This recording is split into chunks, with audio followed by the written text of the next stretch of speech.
नमस्कार, स्वागत है आपका हमारे चैनल आरबीसी क्लासेस में। आज हम जीएस के महत्वपूर्ण 80 प्रश्नों को लेकर आए हैं, जिन्हें हम बारी-बारी से अभ्यास करने वाले हैं। आप अगर चैनल पर नए हैं तो चैनल को सब्सक्राइब अवश्य कर लें। तो आइए हम समय व्यर्थ ना करते हुए प्रश्नों पर चलते हैं। हमारा पहला प्रश्न है, योग की राजधानी किसे कहा जाता है? ऑप्शन हमारे हैं ऋषिकेश, हरिद्वार, लखनऊ या काशी। तो हमारा जो सही विकल्प होगा वो है ऋषिकेश। जी हाँ, योग की राजधानी ऋषिकेश को कहा जाता है। ठीक है, अगले प्रश्न की ओर चलते हैं। अगला प्रश्न हमारा देखिए, इराक देश की राजधानी है तेहरान, बगदाद, इस्लामाबाद या ढाका। तो हमारा बी ऑप्शन पूरी तरीके से सही हो जाएगा। बात करें, तेहरान हमारे ईरान की, इस्लामाबाद पाकिस्तान और ढाका हमारे बांग्लादेश की राजधानी है। इस प्रश्न का जो उत्तर है वो है बगदाद। ठीक है, आगे देखिए, आगे चलते हैं। देखिए, हमारा तीसरा जो प्रश्न है उसमें पूछा गया है, देश रत्न किसे कहा जाता है? जयप्रकाश नारायण, नेहरू, सरदार पटेल या राजेंद्र प्रसाद। तो देश रत्न हमारे डी विकल्प पूरी तरीके से सही होगा। राजेंद्र प्रसाद को हम लोग देश रत्न कह के पुकारते हैं। ठीक है, आगे देखिए, हम अपने चौथे प्रश्न को देखते हैं।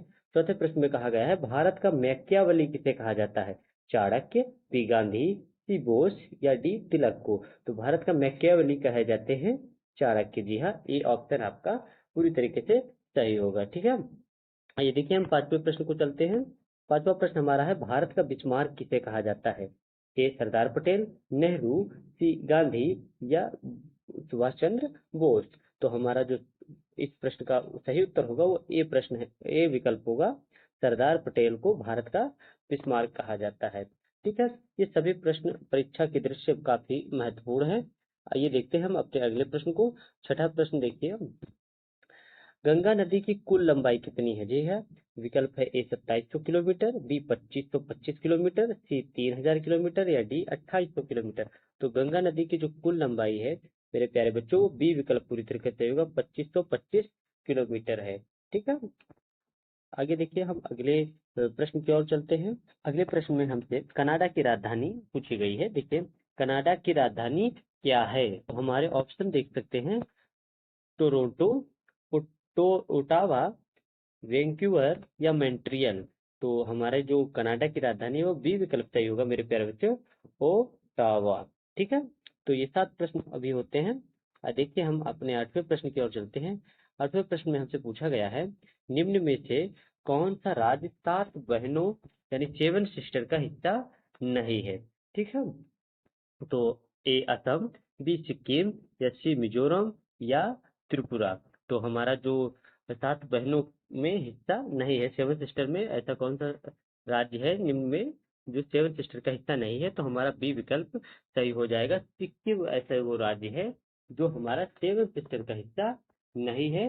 जी हाँ, अरुणाचल प्रदेश, असम, त्रिपुरा, मेघालय, मिजोरम और मणिपुर, ये सभी जो राज्य हैं वो 7 सिस्टर में हुए, जबकि सिक्किम नहीं होता है। अगले प्रश्न को चलते हैं। देखिए, अगला प्रश्न हमारा पूछा गया है, भारत के कितने राज्यों से कर्क रेखा गुजरती है? ए 8, बी 9, सी 7 राज्य, डी 10 राज्य। तो हमारा सही विकल्प ए होगा, 8 राज्यों से भारत से कर्क रेखा गुजरती है। ठीक है, चलिए आइए देखते हैं हम अपने 10वें प्रश्न को। इसमें पूछा गया है, भारत की पूर्व से पश्चिम में लंबाई कितनी है? 2933 किलोमीटर, बी विकल्प है 2500 किलोमीटर, सी 3200 किलोमीटर, डी 3000 किलोमीटर। तो हमारा जो सही उत्तर होगा मेरे प्यारे बच्चों, वो ए ऑप्शन होगा, 2933 किलोमीटर भारत की पूर्व से पश्चिम की लंबाई होती है। ठीक है, 11वें प्रश्न को हम देखते हैं। देखिए, लिखा हुआ है, भारत का सबसे बड़ा राज्य यानी क्षेत्रफल की दृष्टि से भारत का सबसे बड़ा राज्य कौन सा है? ए मध्य प्रदेश, बी महाराष्ट्र, सी उत्तर प्रदेश, डी राजस्थान। तो क्षेत्रफल की दृष्टि से भारत का सबसे बड़ा राज्य हमारा राजस्थान होगा। ठीक है, ये देखते हैं, हम चलते हैं अपने 12वें प्रश्न की ओर। 12वें प्रश्न में कहा गया है, भारत में मृदा अपरदन का मुख्य कारण कौन सा है? ए जल, बी वायु, सी बर्फ या डी खेती।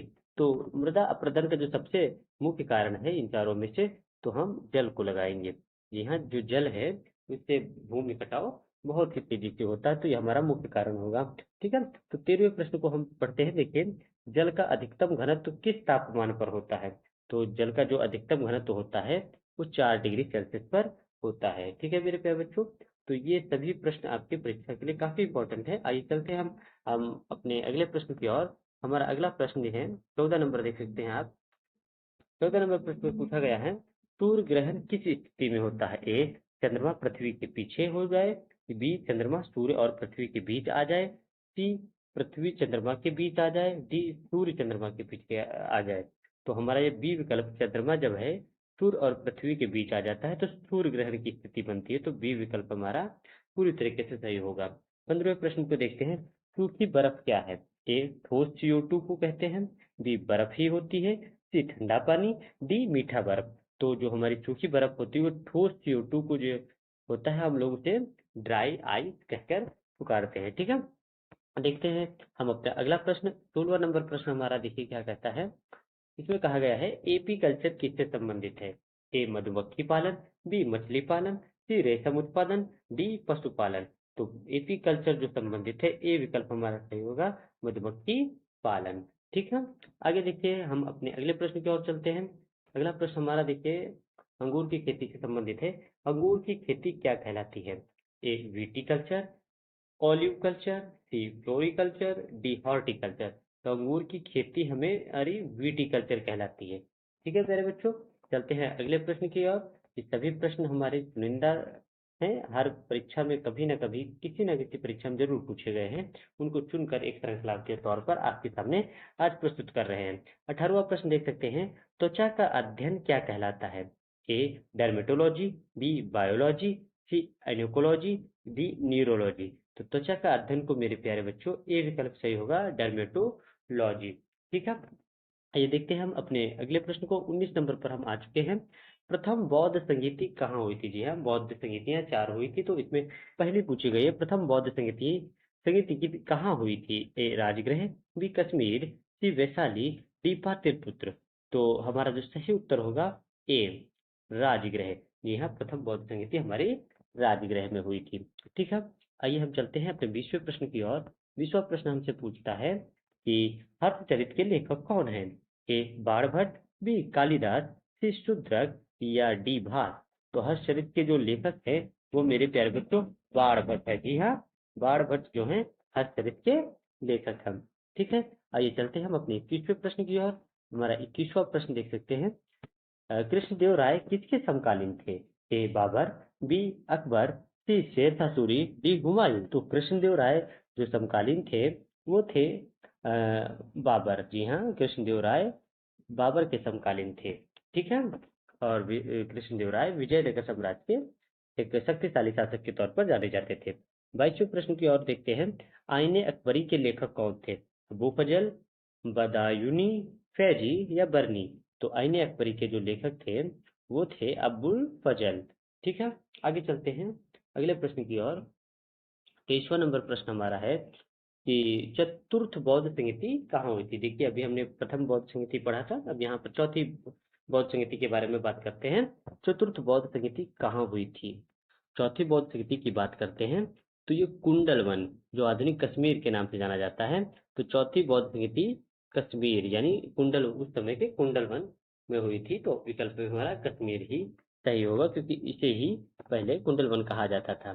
ठीक है, आइए चलते हैं हम अपने 24वें प्रश्न की ओर। देखिए 24वें प्रश्न में कहा गया है, श्वेत क्रांति के जनक कौन माने जाते हैं? ए, MS स्वामीनाथन, बी, वर्गीज कुरियन, सी, CR राव। तो हमारा जो सही उत्तर होगा, श्वेत क्रांति के जनक कौन माने जाते हैं, तो बी विकल्प हमारा पूरा सही होगा इस प्रश्न का, वर्गीज कुरियन को श्वेत क्रांति के जनक कहा जाता है। जबकि पहला विकल्प जो है MS स्वामीनाथन, आप देख पा रहे हैं, इनको हरित क्रांति का जनक कहा जाता है। इस बात को आप याद रखेंगे। ठीक है, आइए देखते हैं हम 25वें प्रश्न को। देखिए इसमें कहा गया है, गुलाबी क्रांति किससे संबंधित है? प्याज उत्पादन, दूध उत्पादन, संतरा या पोल्ट्री उत्पादन, डी, मत्स्य पालन को। तो हमारा जो सही विकल्प होगा प्याज उत्पादन। यहाँ प्याज उत्पादन जो है गुलाबी क्रांति उसी से संबंधित होती है। ठीक है, आइए हमने देखिए 25 प्रश्नों को कर लिया है, हम आगे चलते हैं, कुछ और अन्य प्रश्नों को भी करते हैं। देखिए इसमें पूछा गया है, रजत क्रांति किससे संबंधित है? ए, दूध उत्पादन, बी, चाय उत्पादन, सी, अंडा उत्पादन से, या डी, चावल उत्पादन से। तो हमारा प्यारे बच्चों जो विकल्प सी है इस प्रश्न का पूरी तरीके से सही है। रजत क्रांति हमारा अंडा उत्पादन से संबंधित होता है। देखिए 27वां नंबर प्रश्न हमसे कहता है अभिनव गुप्त ने किस ग्रंथ की रचना की थी। विकल्प हमारे हैं ए अभिनव भारती, डी अर्थशास्त्र, सी शिशुपाल वध या डी कुमार संभव। तो देखिए अभिनव गुप्त से रिलेट कर लेंगे तो हमारा पहला विकल्प ही सही है। अभिनव गुप्त हमारा अभिनव भारती द्वारा लिखित है। आगे देखते हैं हम अगले प्रश्नों को। तो हमारे जो अगले प्रश्न है मेरे प्यारे बच्चों, 28 नंबर देख सकते हैं, काफी इंपॉर्टेंट है, कई बार पूछा गया है। देखिए स्वराज पार्टी की स्थापना कब हुई थी। ए 1923, बी 1925, सी 1919, डी 1930। तो स्वराज पार्टी की जो स्थापना हुई थी वो हमारा पहला विकल्प सही है 1923 में। देखिए 29वां नंबर है राष्ट्रीय स्वयं सेवक संघ की स्थापना कब हुई थी। 1925, बी 1935, सी 1942, डी 1947। तो जो आरएसएस नाम से जाना जाता है राष्ट्रीय स्वयं सेवक संघ, जिसका मुख्यालय नागपुर में है, तो उसकी स्थापना 1925 में होती है। ठीक है, आगे देखते हैं हम अगले प्रश्न को। इसमें पूछा गया है बक्सर का युद्ध कब हुआ। ए 1757, बी 1764, सी 1782, डी 1857। तो बक्सर का युद्ध मेरे प्यारे बच्चों 1764 में होता है। तो ये बहुत ही इंपॉर्टेंट युद्ध है, इसे आप याद रखेंगे इतिहास की दृष्टि से। तीसरे 31वें प्रश्न की हम लोग बात करते हैं। तो 31वें देखिए प्रश्न पर हमें पूछा गया है तीसरा मैसूर युद्ध किसके बीच लड़ा गया। अंग्रेज और हैदर अली के बीच, बी अंग्रेज या टीपू सुल्तान के बीच, सी अंग्रेज मराठा के बीच, या डी अंग्रेज या बंगाल के नवाब के बीच। तो हमारा जो इस प्रश्न का उत्तर सही होगा वो बी विकल्प होगा, अंग्रेज और टीपू सुल्तान के बीच तीसरा मैसूर युद्ध लड़ा जाता है। ठीक है, आगे देखिए हम 32वें प्रश्न पर आते हैं। इसमें पूछा गया है चंदेरी का युद्ध किसके बीच हुआ था। ए बाबर और मेवाड़, बी बाबर और मल्लावा, सी बाबर और रांगा सांगा, डी बाबर और मेदिनी राय। तो चंदेरी का युद्ध जो हुआ था मेरे प्यारे बच्चों वो डी विकल्प सही है, बाबर और मेदिनी राय के बीच होता है आपका चंदेरी का युद्ध। 33वें नंबर प्रश्न की बात कर लेते हैं हर्यक वंश का संस्थापक कौन था। तो ए बिंबिसार, बी अजातशत्रु, सी उदयन, डी शिशुनाग। तो हर्यक वंश का संस्थापक था बिंबिसार। ठीक है, आइए देखते हैं अपने अगले प्रश्न को। ठीक है, अगले प्रश्न को हम चलते हैं। तो देखिए इसमें पूछा गया है बिपाशा नदी को आज क्या कहकर पुकारा जाता है, यानी आधुनिक नाम पूछ रहा है। बिपाशा नदी जो प्राचीन नदी नाम है, इसको आधुनिक तौर पर क्या कहा जाता है। ए सतलुज, बी रावी, सी ब्यास, डी झेलम। जी आज का जो ब्यास नदी है इससे पहले बिपाशा नदी के नाम से जानते थे, तो इसका आधुनिक नाम ब्यास नदी है। देखिए 36वें प्रश्न में निंदनीय विवाह किसे कहा जाता है। ए ब्रह्म विवाह, बी गंधर्व विवाह, सी असुर विवाह, या डी देव विवाह। तो निंदनीय विवाह किसे कहा जाता है, तो सबसे निंदनीय विवाह जो सी विकल्प है असुर विवाह को निंदनीय विवाह माना जाता था। ठीक है, आगे देखिए हमारा 37 नंबर प्रश्न है। 37 नंबर प्रश्न में हमसे पूछा गया है योग दर्शन के प्रवर्तक कौन है। ए पतंजलि, बी कपिल, सी महर्षि गौतम, डी कणाद। तो हमारे योग दर्शन के जो प्रवर्तक है वो ए विकल्प सही होगा, पतंजलि। ठीक है, 38 नंबर में देखिए इसे पूछा गया है न्याय दर्शन के प्रवर्तक कौन है। ए कणाद, बी गौतम, सी पतंजलि, या डी जेमिनी। तो न्याय दर्शन के प्रवर्तक हमारे गौतम है। दोनों ही प्रश्न बहुत ही महत्वपूर्ण है, आप इन्हें देखिए याद कर लीजिए। 39वें नंबर प्रश्न पर हमारा है अथर्ववेद में किस विषय से संबंधित है। ए यज्ञ, बी औषधि और जादू, सी गीत या संगीत, या डी दर्शन। तो हमारा अथर्ववेद जो है वो हमारा बी विकल्प सही है, औषधि और जादू से संबंधित है। आइए देखते हैं हम अगले प्रश्न को। अच्छा पूछा गया है सिंधु घाटी की खोज किसने की थी। A Dayanand Saraswati, B D R Sahni, C Alexander Cunningham, या डी आर डी बनर्जी। तो हमारा जो सिंधु घाटी की खोज है जो मुख्य माने जाते हैं वो हमारा देखिए दयाराम सहानी। जी हाँ, डी आर सहानी जो हमारा विकल्प है ये दयाराम सहानी है, ये आपका इस प्रश्न का सही उत्तर माना जाएगा। आइए देखते हैं हम तेजी से आगे अपने कुछ और सवाल जिनको देखते हैं। 41 नंबर है, 41 नंबर पे आगे है आलमगीर पूर्व सभ्यता किससे संबंधित है। हड़प्पा, मोहनजोदड़ो, कलिबंगा, या मेहरगढ़। तो हमारा ये हड़प्पा संबंधित एक स्थल है आलमगीर पूर्व। ठीक है, 22 नंबर में पूछा गया सिंधु सभ्यता थी कैसी थी। ए विकल्प है नगरीय सभ्यता थी, बी है ग्रामीण, या सी है नगरीय या ग्रामीण दोनों, या डी है पाषाण कालीन। तो हमारी जो मेरे प्यारे बच्चों सिंधु सभ्यता थी वो एक नगरीय सभ्यता थी। ठीक है, आइए देखते हैं आगे। सामवेद किसका संकलन करता है? भक्ति गीत, युद्ध गाथा, यज्ञ गीत या पौराणिक? तो इस प्रश्न का जो सही उत्तर होगा वो यज्ञ गीत होगा। जी हाँ, यज्ञ गीत तो से संबंधित हमारा सामवेद था। वैसे सामवेद आपका संगीत से संबंधित वेद है, आप इसे याद रखेंगे। 44 नंबर प्रश्न को कहा गया है महावीर का संबंध किस धर्म से है? ए बौद्ध, बी हिंदू, सी जैन, डी पारसी। तो महावीर स्वामी जी का जो संबंध है वो है जैन धर्म से। ठीक है, आइए चलते हैं हम अपने अगले प्रश्न की ओर। हम तेजी से सभी प्रश्नों को अभ्यास कर रहे हैं। सभी प्रश्न काफी महत्वपूर्ण है, हम ये बार बार कहते चले आ रहे हैं। सभी प्रश्नों को आप अंत तक ध्यान से अवश्य देखें। देखिए, 45 नंबर में पूछा गया महाजनपदों की संख्या कितनी थी? ए 8, बी 12, सी 16 या डी 24। तो महाजनपदों की संख्या थी 16।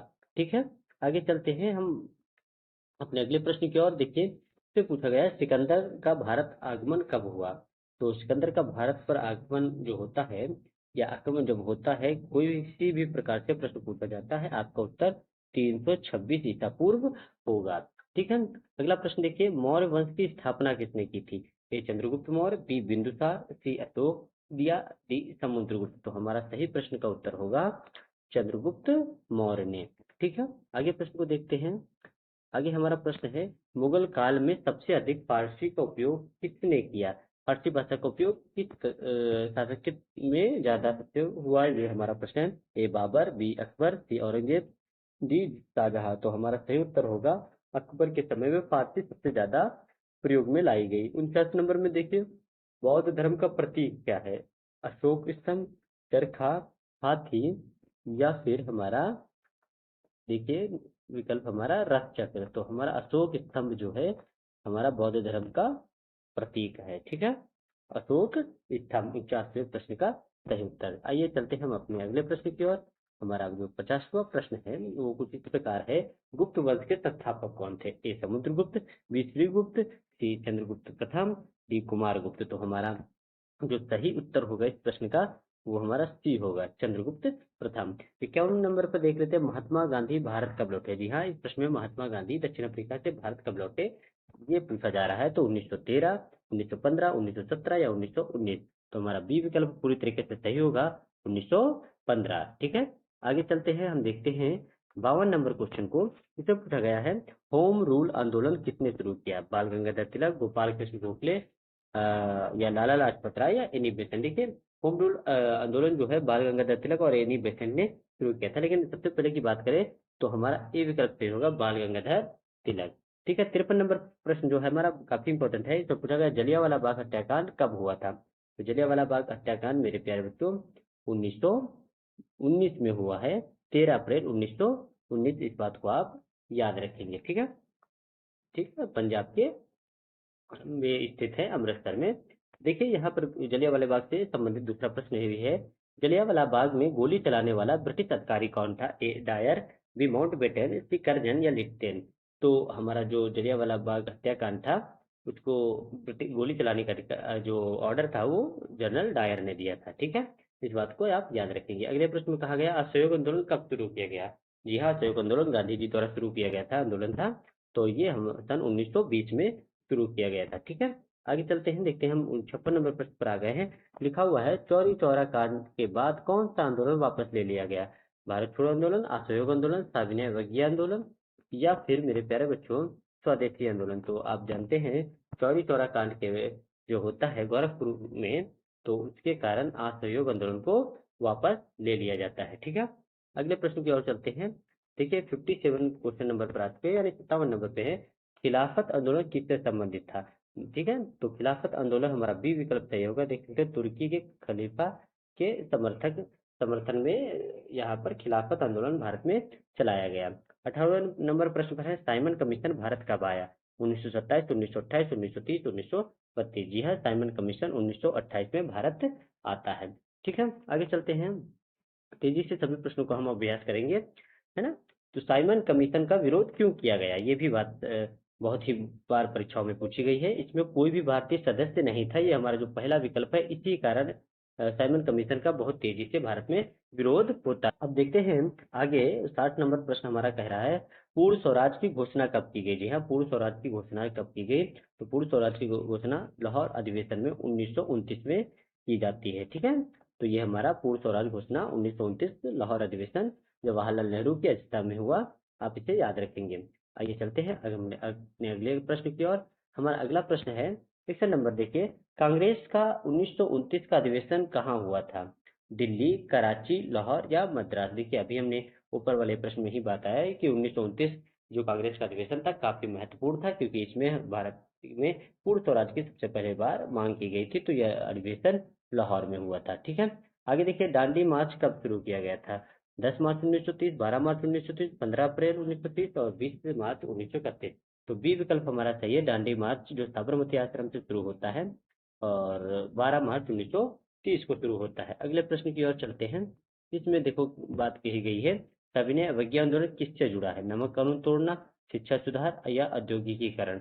तो हमारे इन्हीं प्रश्नों से उत्तर हम निकाल सकते हैं कि सविनय अवज्ञा आंदोलन जो था नमक कानून तोड़ने से संबंधित था। ये मिला जुला बात थी, है ना। आगे चलते हैं, देखते हैं गांधी इरविन समझौता कब होता है? गांधी इरविन के बीच जो समझौता है काफी महत्वपूर्ण है। 5 मार्च 1900 5 मार्च 1931 में होता है। जी हाँ, 5 मार्च 1931 में गांधी इरविन समझौता होता है। आगे देखिए पहला गोलमेज सम्मेलन कब होता है? जी हाँ, पहला गोलमेज सम्मेलन कब होता है? तो यहाँ पर बात करते हैं 3 गोलमेज सम्मेलन हुए, तो पहले बात करते हैं तो बी विकल्प हमारा सही होगा। 1923 में हमारा पहला गोलमेज सम्मेलन होता है। ठीक है, आगे देखिए हम 66 नंबर प्रश्न पर आ चुके हैं। इसमें पूछा गया है भगत सिंह को फांसी कब दी गई? तो भगत सिंह को फांसी 23 मार्च 1931 को दी गई थी। ठीक है, ये बात सब याद रखेंगे आप। बहुत ही महत्वपूर्ण प्रश्नों को लेकर हम चल रहे हैं। सभी परीक्षाएं आपकी में ये प्रश्न अवश्य पूछे गए हैं और पूछे जाते रहेंगे। इसमें पूछा गया है इनकलाब जिंदाबाद नारा किसने दिया? महात्मा गांधी, बाल गंगाधर तिलक, भगत सिंह या चंद्रशेखर आजाद? तो हमारा सही जो विकल्प होगा वो होगा भगत सिंह। जी हाँ, भगत सिंह इनकलाब का नारा के लिए जाने जाते हैं। देखिए अगला प्रश्न में है पूना समझौता किसके बीच हुआ था? गांधी और सुभाष चंद्र बोस, गांधी और नेहरू, गांधी और अंबेडकर के बीच या नेहरू और जिन्ना के बीच? तो पूना समझौता जो हुआ था मेरे प्यारे बच्चों वो हुआ था गांधी और अंबेडकर जी के बीच। ठीक है, तो हमारा ये सी विकल्प पूरी तरीके से सही होगा। आइए चलते हैं हम अपने अगले प्रश्न की ओर। हमारा जो अगला प्रश्न है देखिए 69 यानी भारत छोड़ो आंदोलन कब शुरू किया गया? ये गांधी जी द्वारा चलाया जाने वाला एक और महत्वपूर्ण आंदोलन था। तो भारत छोड़ो आंदोलन 1942 में शुरू किया गया था। ठीक है, आगे देखिए भारत छोड़ो आंदोलन का मुख्य नारा क्या था? करो या मरो, जय जवान या जय किसान या वंदे मातरम? तो हमें इन 3 विकल्पों से ही इस प्रश्न का उत्तर मिलता है कि भारत छोड़ो आंदोलन का जो मुख्य नारा था गांधी जी द्वारा दिया गया करो या मरो। ठीक है, आइए आगे चलते हैं अगले प्रश्न की ओर। हमारा जो अगला प्रश्न है 71 नंबर में देख सकते हैं प्यारे बच्चों, आजाद हिंद फौज की स्थापना किसने की? 4 विकल्प दिए हैं, आजाद हिंद फौज की स्थापना किसने की? तो आपका जो सही विकल्प होगा सुभाष चंद्र बोस। जी हाँ, आजाद हिंद फौज की स्थापना की बात करें अगर रास बिहारी बोस आते हैं तो वो विकल्प भी सही हो जाएगा, क्योंकि उन्होंने आजाद हिंद फौज की स्थापना के लिए जाने जाते हैं और सुभाष चंद्र बोस आजाद हिंद फौज के पुनर्गठन के लिए जाने जाते हैं। लेकिन इस विकल्प में हमें सुभाष चंद्र बोस के साथ ही चलना होगा। देखिए अगले प्रश्न में है इंडियन नेशनल आर्मी आईएनए का मुख्यालय कहाँ है? रंगून, सिंगापुर, टोक्यो या दिल्ली? तो मेरे प्यारे बच्चों आईएनए का जो संगठन वो मुख्यालय है वो है दिल्ली में। आगे देखिए बात करते हैं कैबिनेट मिशन भारत कब आया? कैबिनेट मिशन भारत कब आया? तो यहाँ पर हमारी बात है तो कैबिनेट मिशन 1946 में भारत आता है। देखिए 74 नंबर प्रश्न है भारत के अंतिम वायसराय कौन थे? भारत के अंतिम viceroy Lord woven, Lord Curzon, Lord Mountbatten या डी लॉर्ड डॉकविन? तो सी विकल्प सही है, लॉर्ड माउंटबेटन जो थे भारत के अंतिम वायसराय थे। आगे देखते हैं हम 75 नंबर पर आते हैं। हम देखते हैं हमारा 75 नंबर जो है जो पूछा गया है भारत को स्वतंत्रता कब मिली? तो ये प्रत्येक भारतीय को ये वो प्रश्न का उत्तर अवश्य याद होगा। 15 अगस्त 1947 वह पावन दिन जब हम आजाद हुए। ठीक है, आगे चलते हैं देखते हैं अगला प्रश्न में हमारी बात करी जाएगी, विभाजन की योजना किसने तैयार की थी? Lord weber, Lord Mountbatten, Lord Dalhousie या लॉर्ड लिट्टन? तो बी विकल्प जो हमारा है सही होगा। विभाजन की योजना लॉर्ड माउंटबेटन द्वारा तैयार की गई थी। आगे देखते हैं हम 77 नंबर प्रश्न को। तो इसमें कहा गया, मुस्लिम लीग के नेता कौन थे जिन्होंने विभाजन की मांग की? मौलाना आजाद, लियाकत अली या मोहम्मद अली जिन्ना? तो इन्हीं तीन विकल्पों से ही उत्तर स्पष्ट होता है कि मोहम्मद अली जिन्ना ही मुस्लिम लीग के वो नेता थे जिन्होंने विभाजन की मांग की थी। ठीक है, आइए चलते हैं हम अपने अगले प्रश्न की ओर मेरे प्यारे बच्चों। देखिए यहाँ पर 75 नंबर की बात करते हैं। नेहरू रिपोर्ट किसने तैयार की थी?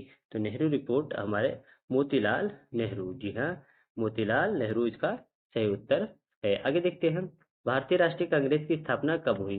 भारतीय राष्ट्रीय कांग्रेस, तो हमारा इस प्रश्न का उत्तर जो है, भारतीय राष्ट्रीय कांग्रेस इसकी जो स्थापना थी 1885 में होती है। जी हाँ मेरे प्यारे बच्चों, 1885 आप इस विकल्प को याद रखेंगे, भारतीय राष्ट्रीय कांग्रेस की स्थापना होती है। आइए चलते हैं हम अपने अगले प्रश्न की ओर। आइए देखते हैं, हमारा अंतिम प्रश्न जो है उसमें कहा गया है, सुभाष चंद्र बोस किस उपाधि से जाने जाते हैं? तो इस प्रश्न का जो सही उत्तर होगा नेताजी। जी हाँ, सुभाष चंद्र बोस को हम सभी लोग नेताजी कहकर संबोधित करते हैं। तो आज हम लोगों ने अच्छे प्रश्नों का जो जो प्रश्न थे, बहुत ही परीक्षाओं के लिए जो बहुत ही मुख्य थे, और कभी न कभी किसी न किसी परीक्षा में अवश्य पूछे गए हैं या पूछे जाते भी रहेंगे, तो उन्हें हमने कंप्लीट किया। तो आशा करते हैं ये आपको वीडियो पसंद आई होगी। चैनल को लाइक शेयर और सब्सक्राइब अवश्य करें। तब तक के लिए धन्यवाद।